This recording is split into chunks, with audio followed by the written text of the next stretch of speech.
So yun, good afternoon, good afternoon. Si mga kulit, kakauwi lang natin galing Magawod.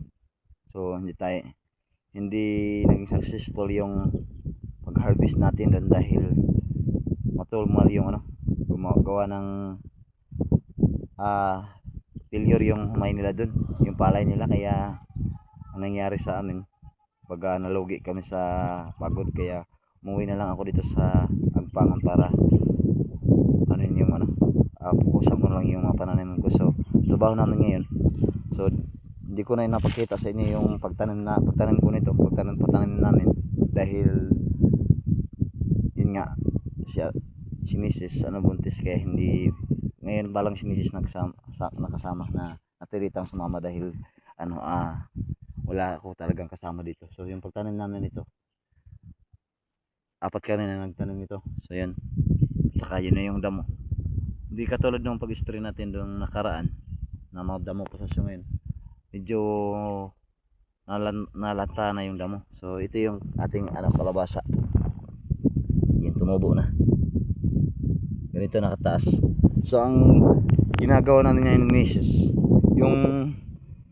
yung walang tumubo, nilalagyan namin kasi may seedlings yan dito ngayon, para pag yung may puno na, bawat puno na, kasi bawat tanim kasi nun, bawat tanim tatlong puno. So pag may puno doon na nawawala, pinalitan namin, papalitan namin ng seedlings ganito, tulad nito. Yun nga, simula ngayon dahil nandito na nakauwi na ako, focus naman ako dito sa pananim namin dahil yung garden rin natin kailangan rin fokusan dahil malaki na yung mga pipino at saka yung pangalawang sitaw na tinanim ko. So yung panguna, nakapag-harvest na tayo, ilang beses na kami nag-harvest. So ngayon dito muna tayo sa kalabasa kasi kailangan din tong kalabasa talaga na alagaan. Katulad nga ngayon,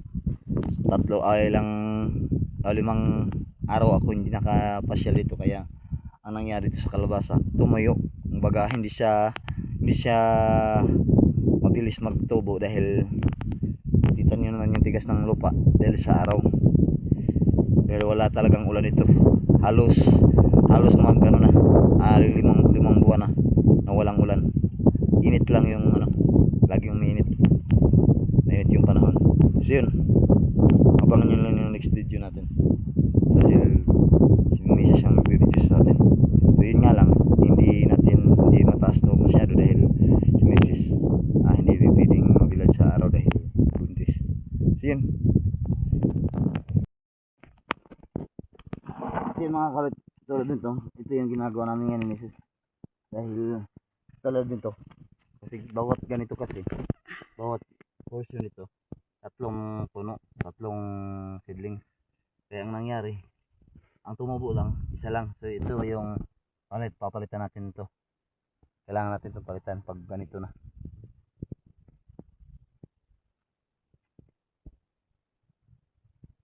Okay, bakit sa ganito lang Kita na kami initi kaya. kailangan natin pulverize yung pagtanim nito dahil hindi talaga siya tutubo ng mabilis pag hindi siya pulverize kasi ito lupa matigas.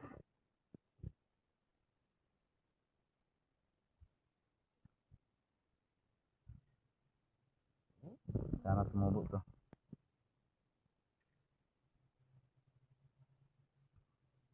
Tubo ko na ulit, basta bastisan lang.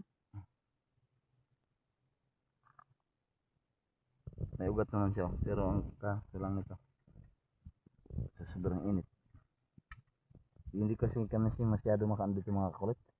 Yung araw-araw namin puntahan to dahil malayo to dun sa bahay. Siguro mga 2 oras na higit, ang maglalakad lang kami. So isipin natin, araw-araw tayo maglalakad, sa 2 oras yung lalakarin mo, nakakapagod din. May kalsada naman dito pero hindi tayo pero wala tayong motor. Kasi yun nga, tulad ng sinabi ko nung nakaraan, mayroon sana kaming mga kulit. Kung wala lang talaga kaming wala lang talaga kaming pinagagastusan doon sa pera na pinapadala sa amin. Meron na sana kaming motor ngayon dahil mga motor ngayon mamumurahin lang. Mayroon lang tig 10,000, 12,000. O yung 12,000 mapilay na yun na motor. Kaso nga lang mga kulit, may bininta kasi sa akin na may inoffer sa akin na motor doon na 12,000. Kaso nga lang, eh, wala yung kasi yung mga pinadala sa amin. Tamang-tama lang din talaga sa mga gastusin namin sa bahay, gastusin dito sa aming sakahan, sa mga pananim. Kaya, ang nangyari mga kulit, kahit, kahit papangarapin ko talaga yun, siguro, siguro man pa talaga is hindi pa para sa akin yung motor. Dahil bibigay rin ni God siguro yun pagdating ng panahon. Pero sa ngayon, tiis-tiis na kami. Kaya ang nangyari, hindi kami baga araw-araw kami, hindi araw-araw na lagi kami pumupunta dito sa sakahan dahil malayo dito sa malayo sa bahay. Ano na kasi ito, Lagpantris. Ah, yung bahay namin doon, Agpangon lang yun. So, basta hindi ako nagkakamali, 2 oras na higit yung mula bahay hanggang dito sa aming sakahan. Titiisin kasi namin kasi ito kasi yung area na binigay sa amin ni Biyanan. Kaya wala kasi ibang area na binigay sa amin kundi ito lang. Kaya tiis yung namin, yung tubo. Hala. Tubo.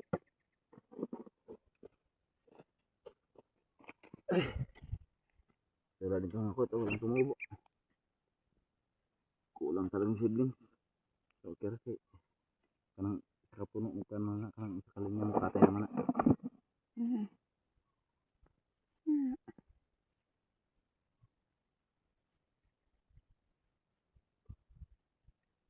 Talagang tiis-tiis ang buhay. Ganyan talaga ang buhay mga kulit.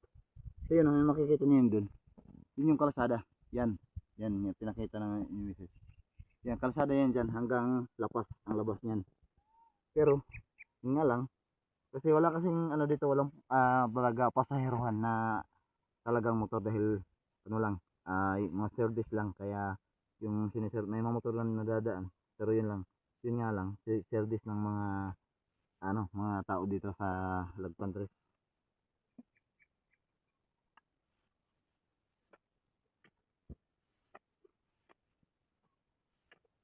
Sabi ko kay misis, taga-taga na lang tayo. Kasi mayroon din tayong baka hindi pa para sa atin yung motor.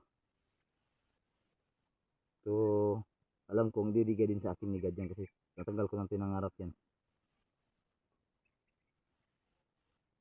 Yun, salamat po sa nag-sponsor sa amin sa mga ito na yung natin, pananim. Ito na yung pananim natin. Tumubo na. Tumubo na yung tanim. Kaya salamat po sa mga nag-sponsor sa akin.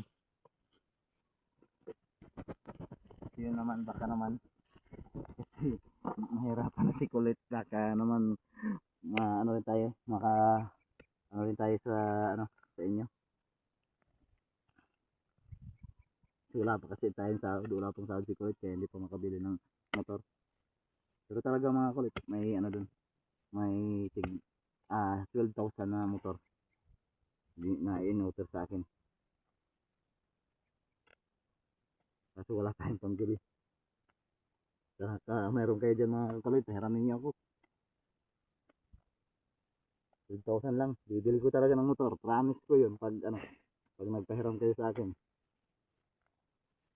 Kasi wala nang masakit yung balakang namin mga Kulit.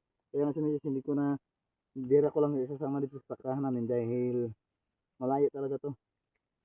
Kahit nga ako na lalaki, sanay sa anong pagod. Pero hindi naman ako napapagod. Ang lang, inaenda ko lang yung yung balakang ko. Sumasakit dahil sa lalakad.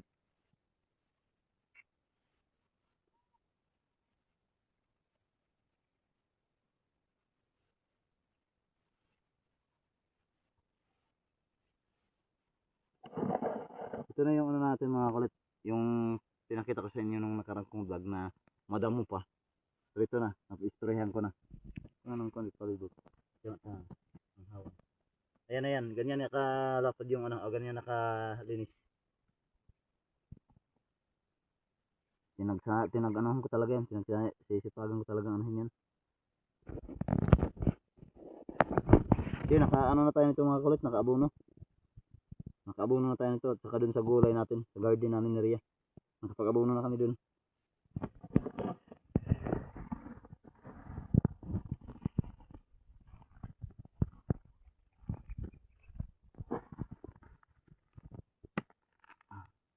Dito.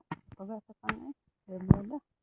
Kaya mga kulit na ano ko sa pagod dahil lalo na pag malaki na yung tiyan ni Mrs. Talagang ako na lang mag-isa na ano dito. Hindi na kasi tayo pangapagsahod ng tao. Dito kasi 3 tao yung ano namin dito. Pangatlo si Bianan, papatani.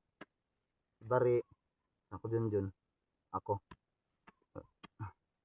So ngayon wala tayong pera na ipang sildo. So talagang pero kaya ko naman tumakamit, kaya ko itong yun nga lang talaga is yung ano namin malayo yung lalakarin.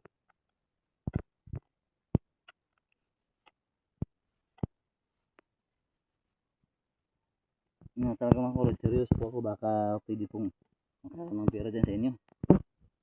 Bibili ko talaga naman ito mga kulit, promise ko yan.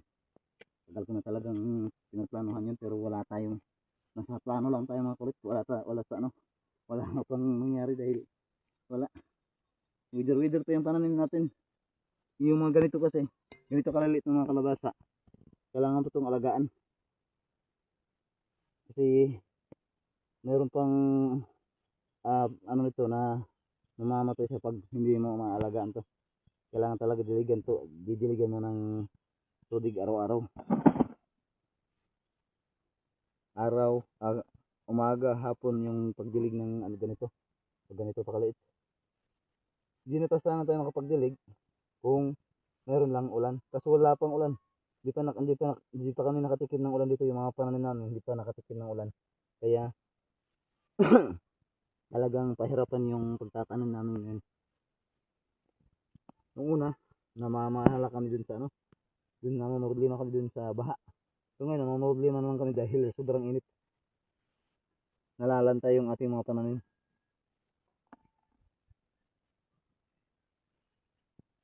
Sana nga matutumobo pa itong mga kulit. Kasi panon sa area kong ito mga kulit, napakatigas ng damo dito, yung ugat. Kaya kailangan talaga pag alagaan ito ng maayos. Hindi katulad ng area nila papatan mga gandang yun area. Ganito yung niya mga kulit ganito yung itsura ng niya. Kapit na kapit talaga yung ugat niya sa lupa. Kahit anong pag mo ito. Grabe yung ugat. Kumakapit yung ugat sa kanyang yung sabot yung damo sa kanyang ugat. Yung ugat ng itong damo na to, kumakapit talaga sa lupa. Kaya ang nangyari itong mga pananim namin area, nahihirapan tumubo. Kaya yung ginagawa ko, inaano ko talaga siya, pinupulverize ko yung lupa para talagang sure na tumubo siya. Kita niyo naman makatigas yung ugat kasi niya, kapit na kapit. Tinong-tino yung ugat niya, pero sikit sumisiksik sa lupa.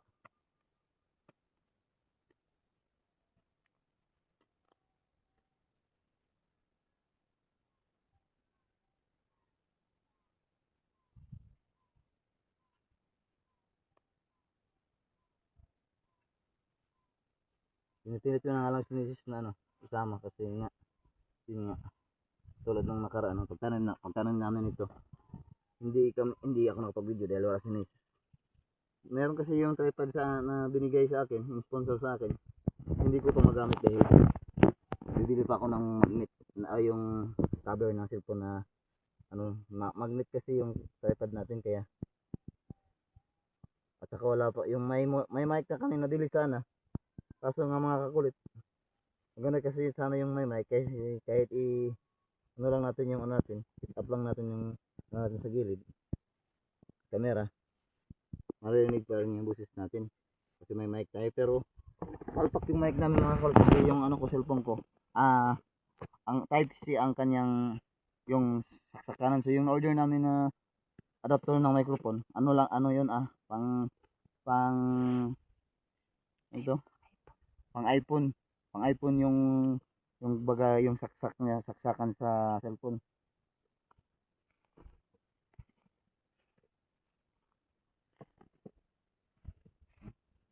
Tabok na rin.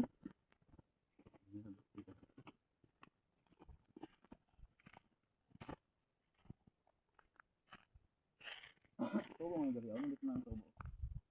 Hmm? Mga kulit dito, makikita niyo yung mga, matataas na yan dahil sa lupa.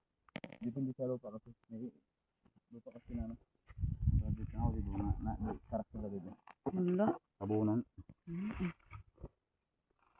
Bastos ng mga tao na buo. Kanina mga kulit, pagdating namin sa kahan, yun nga, katulad nga ng ano ko sinabi, hindi ko siya minsan hindi ko na araw-araw na dadalaw. But ang nangyari mga kulit kanina, pagbungad ko pa lang dito sa sakahan ko, galit na agad yung galit na agad yung sarili ko dahil sino ba namang hindi magagalit mga kulit din sa sitwasyon nitong sakahan namin. Dinaanan ng kalabaw ng karosa, dinaanan, kaya ang nangyari yung kalabasan namin na iba baga hindi tumubo na sana yun pero nabunot dahil nadaanan ng kalabaw yung naghihila ng karas, yung tawagan nito sa amin karas. Ngayon kita nga naman ito, yun o, natabunan yung iba, natabunan, grabe. Wala. Oh, so ngayon pupuntahan ko yung mga tao dyan ngayon dahil talagang galit na galit ako ngayon mga kulit. Yung kanina hindi, akala ko yun lang nung doon. So hanggang dito pala, ayun nangyari sa ano natin, tanim mo. Ayun o, anong nangyari sa tanim natin. Bakit dinaanan pa ng ano dito na may tanim?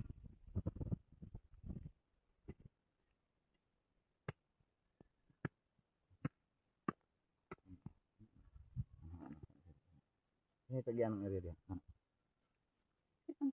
Wala balak. Amang balay nila. Dira. Ha? Dira.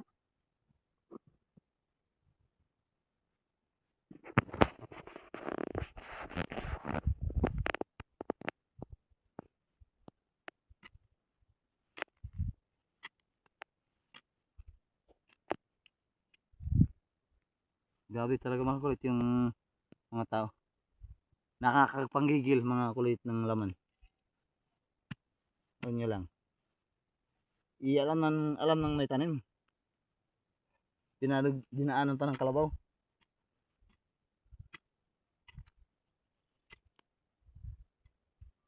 Kasi ito talaga mga kulit, hindi basta-basta yung ano to. Hindi basta-basta yung pag-aruga ko nitong tanim na to. Kapag sa kalalakad mo lang araw-araw, pagod na yun. Point na yun sa pagod mo. Tingnan mo naman yung nangyari sa kalabasa. Oh. Mataas na sana kaso gumanon siya kasi natakpan na nitong mga ano, natakpan nitong damo. Kasi hinila ng ano, yung tinatawag dito na sa amin na karas. Dito din na tinadaan.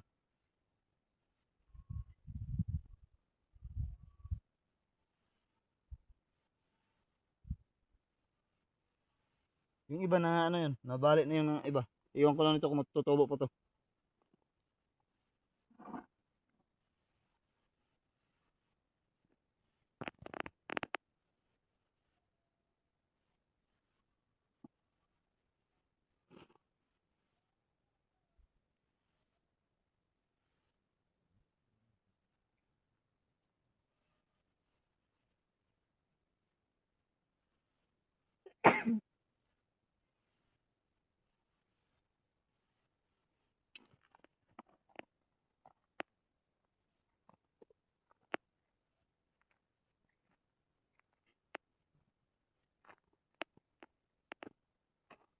Wala na. Kuha na, kuha kita.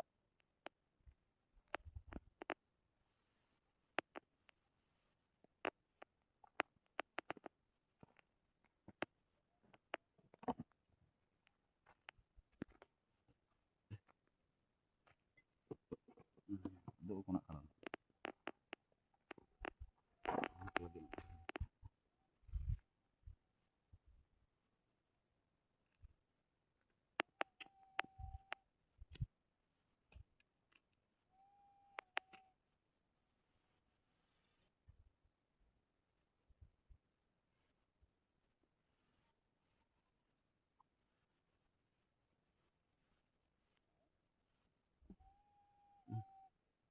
Yun na kaptan.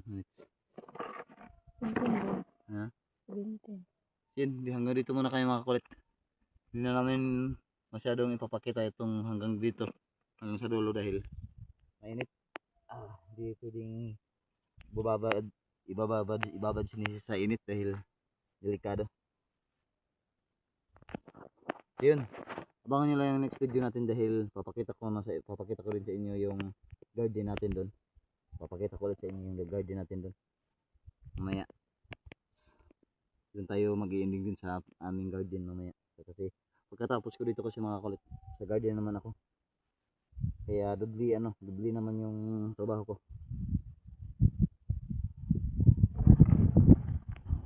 Yan. So may mga kulit. Namimit kami dito sa garden. Kasi kaninang umaga, tinulungan ko sila mama mag-ano ng kalabasa. Nagdilig. So, yun kahapon, galing tayo dun sa sakahan namin ni Rhea. So, habang magpapahinga kami kasi mamayang hapon, babalik na naman kami sa sakahan.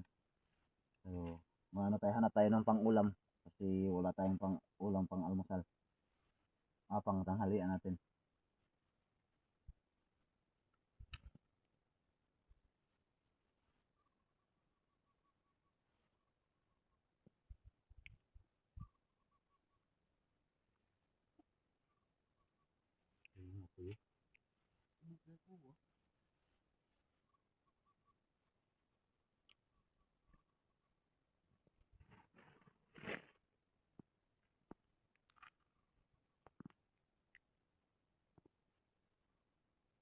Medyo matagal-tagal yung mga kot dahil malabo yung tubig kaya medyo hindi pa nila nakikita agad yung pamain natin. Bulat lang yung pain natin mga kot.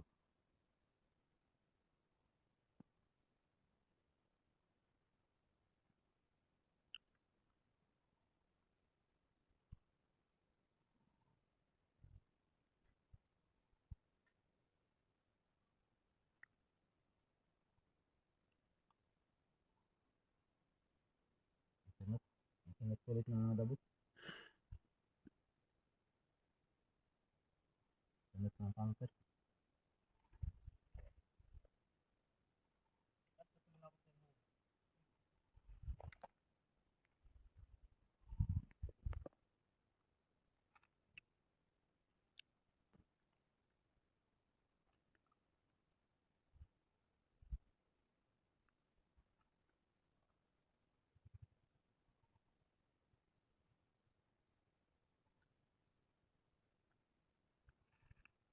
Walang imik.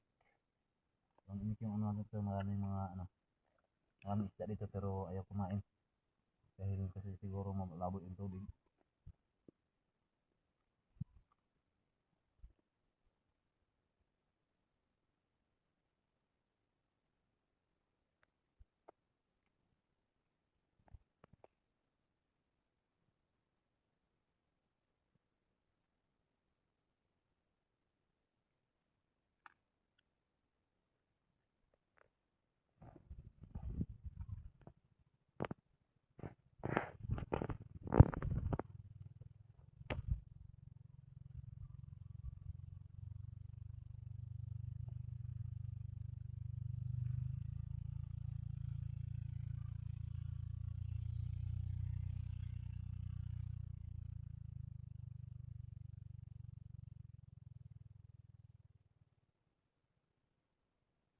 Tumal. Tumalin-huli natin mga kawit ito. Kaya ito agad. Kaya makakaulong agad ito. Tumalin hulihan dito. Malabo kasi yung tubig.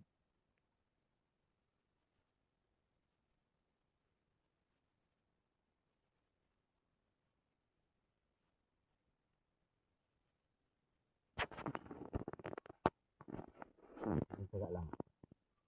Makahuli rin tayo.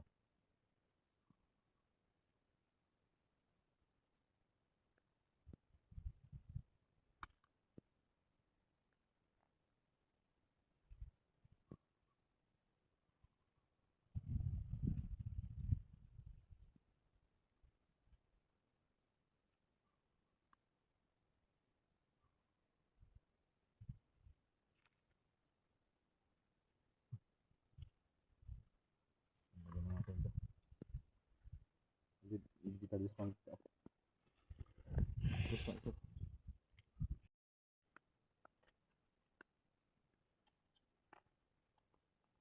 Kaya mga kulit, samahan nyo kung silipin yung garden, yung ating natanim. So, ito nakita nyo na siguro to, pero itong sitaw natin, itong pang-una kong tanim na sitaw, pang ilang bisis na kaming nakaharvest nito. Pero, itong tama lang talaga dahil ano pa lang siya. Siguro nasa 10 puno lang to, yung namunga. At saka yung mga okra. So, yung mga okra natin. Ilang bisis na tayong nakaharvest nito. So, ngayon mga kulit, meron naman akong panibagong, yun, itong pipino natin. So, malalaki na yung pipino natin. So, yun. Kung titingnan mo mga kulit, napakataba. Sa ngayon mga kulit, kung nakikita nyo ngayon, medyo medyo kumulubot siya dahil sa init ng araw. Pero mamaya hapon yan kasi didiligan namin ng tubig. So ano din yan, pipress, babalik yung kanyang press na yung kanyang press na katawan. So ito yung mga kulit. So, yun. Ganito kalaki yung bunga ng sitaw natin mga kulit. Oh. Ayun, ganito kalaki. At ganito ka-press yung sitaw natin. Ayun, hanggang doon. Sa dulo na yun. Yun. Makikita niyo yung pipino natin. Napaka-press. At saka yung mga kakulit, yung sinasabi ko sa inyo na ampalaya natin. So, isa, dalawa, tatlo, apat, lima. 5 peraso, isa lang yung nabuhay mga kulit. So, ito na yun. Talagang hindi na ako namamahala nito dahil hindi na ako mamamordino nito dahil itong isang peraso na natira, dadamin din to. So, yun, may bunga na. Yun. Yun pa ho. Marami na siyang bunga. So, yun nga, tulad ng sinabi ko mga kulit. Tulad ng sinabi ko sa inyo. Talagang pag may sipag ka, meron kang maaani. So yun, yung sitaw natin, yung pangalawang sitaw natin na maliit pa lang, nasa ano yan, nasa 20 peraso. Itong ating, itong ating pipino, nasa 16 peraso po yan lahat. Yun, hanggang doon. So yun, sana mga kulit. So, biyayaan din tayo ni God kahit papano. Kahit matumal yung maraming mga pagsubok, maraming mga sa buhay, trahedya na darating sa atin. Pero tulad ng sinabi ko, lumaban ako mga kulit kahit anong pagsubok na dumating na dinanasan ko. Una mga kulit sa pinsan, sa sa ina, sa kuya ko at saka yung pamangkin ko na nagkasakit. Yun, nakapagpadala ako ng maliit, konting tulong. Tapos, noon na successful yun, yung mama ko naman, yung naoperahan yung mama ko na natusok ng dagom dahil sa paglalaban niya. Dahil hindi niya kasi alam yung mama ko kasi pag nagtatahi yun, medyo may katandaan na. So, kumbaga, nakalimutin na. So, yung karayom na nilagay niya sa nagtatahi siya, nilagay niya sa damit na tinatahi niya. Yun, hindi niya alam yung karayom, hindi niya nakuha paglaban niya. Yun, kaya natusok bumaon yung karayom sa kanyang kamay. Kaya yun, operahan. Nagpadala naman ako. So, ngayon mga kakulit, successful na naman yung mama ko. Yung kuya ko naman dahil yung maga yung paa niya dahil yung tinatawag dito sa atin na yung baga yung taob na tawag dito sa atin, hindi ko alam kung ano yun, basta na-infection daw sa kakapunta niya ng palaisdaan. Kaya yun, inoperahan din yun. Nagpadala din ako mga kakulit ng maliit na halaga. So ngayon mga kakulit, pagkatapos nun, mayroon naman pinsan ko naman at saka yung tito ko na na-discuss siya sa motor nung nakaraang hapon, nung nakaraang araw lang. So ngayon, nag-bless ko din yun kay God na sana may blessings pa na ibigay sa atin si God para kahit pa paano makatulong din tayo dun sa pinsan ko at sa tito ko na makapagpadala tayo ng kunting tulong man lang para pambili ng kanilang yung medicines, gamot para sa nila sa maintenance na gamot. Yun.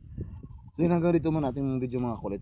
So yun na nga mga kulit, dahil sa dami ng trabaho, sa dami ng problema ko, baga inaliw ko na lang sa mga pagtatanim ko tulad ngayon. At yun, nakikita ko na yung ginagawa namin ni Ria na namunga na. So kumbaga yung hirap na ni Ria hindi rin nasayang dahil kita nyo naman talaga ngayong panahon na ito mga kulit dahil sa tag-init, tag-araw, kailangan talaga yung doble ang sipag mo dahil kailangan mong araw-araw ka nag-iigib ng tubig kasi araw-araw mo itong dinidiligan yung pananim mo dahil kung hindi mo didiligan to malalanta to dahil sa init, sobrang init.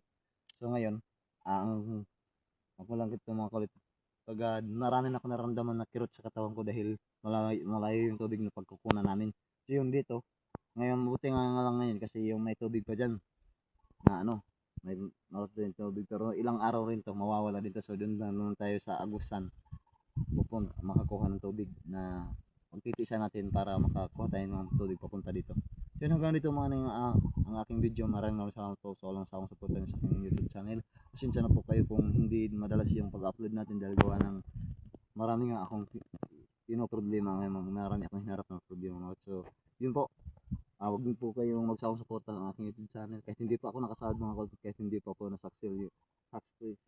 successful yung YouTube ko, pero lagi ko po yung pinaghahandaan na sana po tulungan ako naman ni God na maraming may taong gagamitin si God para magtrabaho dun sa YouTube ko na successful yun, matanggal yung nakalak dun. So yun po, maraming salamat and God bless you all.